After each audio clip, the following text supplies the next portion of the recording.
Hi guys, welcome to Village Kitchen Factory. நான் உங்கள் சுரேஷ் கிருபாங்க. இன்னைக்கு பத்தின முட்டை வச்சு முட்டை பேஜ் தாங்க செய்ய போறோம். குழந்தைங்க நல்லா விரும்பி சாப்பிடுற மாதிரி ஒரு டிஷ்ங்க. இந்த வீடியோவை ஸ்கிப் பண்ணா முழுசா பாருங்க. அப்பதான் நாங்க எப்படி செய்யறதுன்னு தெளிவா தெரியும். வாங்க வீடியோக்குள்ள பார்க்கலாம். முட்டை வேக வச்சு எடுத்துக்கலாங்க.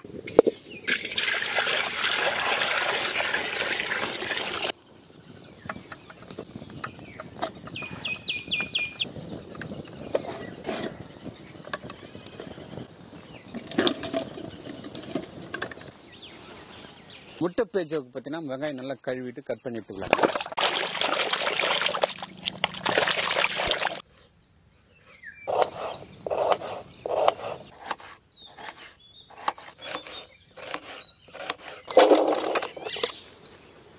எலுமிச்சம்பழம் சைஸில் புளி உரைச்சிக்கலாம்.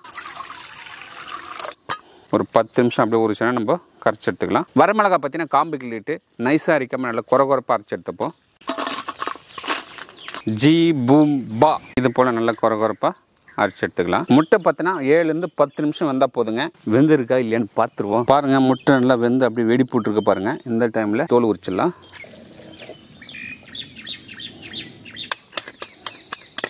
இது போல் முட்டை 4 பக்கமாக தட்டிட்டு அப்படியே உரிச்சு எடுத்தோம்னா சூப்பராக அப்படியே பாருங்கள் அழுக்காக வந்துடுச்சு பாருங்கள். அவ்வளோதாங்க, முட்டை உரிக்கிறது ஈஸிங்க. இதே போல் நம்ம எல்லா முட்டையும் உரிச்சு எடுத்துடலாம்.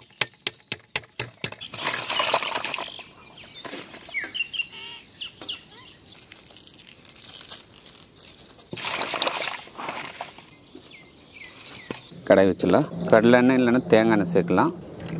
அவ்வளோதாங்க, போதும். 3 பெரிய வெங்காயம் நல்லா பொடியாக கட் பண்ணி வச்சுருக்குங்க. நீல வாக்கில் நல்லா வதக்கி விடுவோங்க.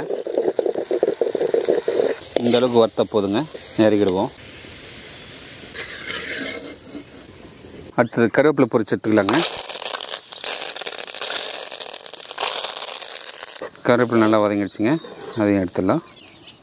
பூண்டு பார்த்தீங்கன்னா நல்லா பொன்னிறமாகணுங்க.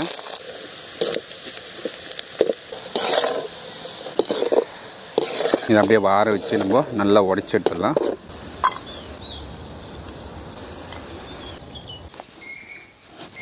முட்டை பேஜுக்கு பார்த்தீங்கன்னா மசாலா ரெடி பண்ணிக்கலாங்க. இப்போ பார்த்தீங்கன்னா வெங்காயம், கருவேப்பிலை, பூண்டு 3த்தையும் சேர்த்து நல்லா பொடியை நசுக்கி எடுத்துக்கலாங்க. டீப் ஃப்ரை பண்ணி வச்ச வெங்காயம், நல்லா முருளாக வறுத்த பூண்டுங்க, நல்லா உடச்சி எடுத்துருவோம். எந்த அளவுக்கு உடைக்க முடியுமோ அந்தளவுக்கு உடச்சி எடுத்துருங்க.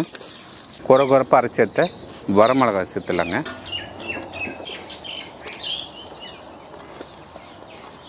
சுவைக்கு தூள் உப்பு சேர்த்துக்கலாங்க, கொஞ்சமாக சேர்த்துக்கலாம். எல்லாமே சூப்பராக நல்லா பிசைஞ்சாச்சுங்க. அடுத்தது பார்த்திங்கன்னா புளி தண்ணியும் லெமன் தண்ணியும் நம்ம கரைச்சி எடுத்துடலாம். லெமன் சாறு நல்லா புழிஞ்சு எடுத்துடலாங்க. அடா அரை பழத்தில் இவ்வளோ சாறு வருது பாருங்கள். ஊற வச்ச புளி நல்லா கரைச்சி எடுத்துடலாங்க. ஒரு 10 நிமிஷம் நம்ம ஊற வச்சதுனால சூப்பராக கரைஞ்சி வரோம். வேக வச்சு முட்டை எடுத்துக்கலாங்க. இது வந்து முழுசாக கட் பண்ணக்கூடாது, பாதி மட்டும் கட் பண்ணணும். சும்மா அவ்வளோதான் பாருங்கள். இதில் வச்சாச்சு. அடுத்தது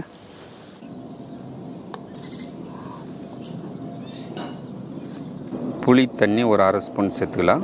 லெமன் தண்ணி ஒரு 1/2 ஸ்பூனு, 1/4 ஸ்பூன் எண்ணெய், நம்ம வெங்காயம் வறுத்தோம் பார்த்திங்களா அந்த எண்ணெய், கொத்தமல்லி.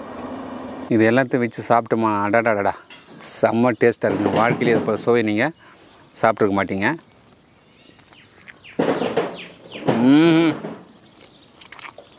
அடாடாடா, வாழ்க்கையிலே இது போல் ஒரு சுவை நான் சாப்பிட்டதே இல்லைங்க. செம்மையாக இருக்குது டேஸ்ட்டு. குழந்தைங்களுக்கு இது போல் செய்து கொடுத்தீங்கன்னா உங்கள் காலை சுற்றி வருவாங்க, அந்தளவுக்கு டேஸ்ட்டில் இருக்குது. சொல்கிறதுக்கு வார்த்தையே இல்லைங்க. புளிப்பு காரம் எல்லாம் சேர்ந்து முட்டை ஒரு சாப்பிடும்போது அடாடாடா சொல்லவா வேணும். அப்படியே சுவை பார்த்து நாக்கு நடனம் ஆடுறதோட பல்ட்டி அடிக்குது. பாரு மக்களே, முட்டை பேஜோ வேறு லெவல் டேஸ்ட் இருக்குங்க. இதை எடுத்துன்னு போயிட்டு நம்ம குழந்தைங்களுக்கு கொடுக்க போகிறோம். ஸ்கூல் படிக்கிற குழந்தைங்களுக்கு கொடுக்க போகிறோம்.